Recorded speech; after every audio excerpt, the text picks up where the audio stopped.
இன்றைக்கி பசங்களுக்கு லஞ்சு சாம்பாரும் கருணக்கிழங்கு பொரியலும் தான் கொடுத்துருந்தேன். கருணக்கிழங்கு பொரியல்லாம் அவங்களுக்கு ரொம்ப பிடிக்கும். அதனால் அதை வந்து தோசை தவாவில் வறுத்துட்டு கொடுத்துருந்தேன். அந்த வீடியோ எடுக்கலான்னு பார்த்தேன், பட் அதில் எடுக்க முடியல. இப்போ சார்ஜர் வேறு இல்லை. அதுக்கப்புறம் பார்த்தீங்கன்னா வீட்டில் வந்து வேர்க்கடலை கொஞ்சம் தான் இருந்துச்சு. அதனால் கொஞ்சம் கடலைப்பருப்பையும் ஆட் பண்ணிவிட்டு வேர்க்கடலை, அதுக்கப்புறம் பச்சை மிளகா, காஞ்ச மிளகா இது எல்லாமே ஒன்றா போட்டு நான் வறுத்து எடுத்துக்கிட்டேன். இது திடீர்னு தான் பண்ணேன். எப்போவுமே வந்து எதுவுமே பிளான் பண்ணி பண்ணுறது கிடையாது.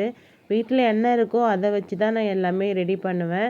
இன்றைக்கி இது பண்ணணும் இது பண்ணணும் அப்படின்னா கிடையாது. சட்னி பொறுத்தவரையும் வீட்டில் என்ன இருக்கோ அது நான் பண்ணிவிடுவேன்.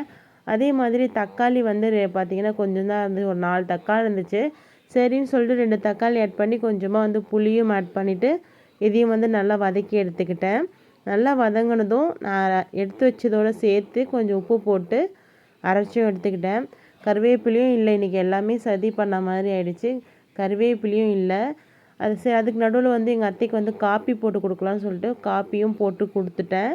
அதுக்கப்புறம் சட்னி தாளிக்கணும். கருவேப்பிலையில் இருந்தாலும் சும்மா கடுகு எண்ணெய் மட்டும் போட்டு தாளித்து எடுத்துக்கிட்டேன். இருந்தாலும் சட்னி சூப்பராகவே இருந்துச்சு. திடீர்னு செஞ்சாலும் சட்னி நல்லாவே இருந்துச்சு. தாளித்து ஆட் பண்ணிக்கிட்டேன். அதுக்கப்புறம் பசங்களை ஸ்கூல்லேருந்து கூட்டிகிட்டு வந்துட்டு தோசை வந்து காலையிலேயே மாவு அரைச்சி வச்சுருந்தேன். ஒரு 12 மணிக்கிட்ட ஃபுல்லாக ஃபைனலாக கரைச்சி எடுத்து வச்சுட்டேன். இட்லி வராது, இட்லி தான் ஊற்றலான்னு நினச்சேன். ஆனால் இட்லி வந்து புளிக்காதனால இட்லி வராது. தோசை பார்த்திங்கன்னா சூப்பராக வந்துச்சு.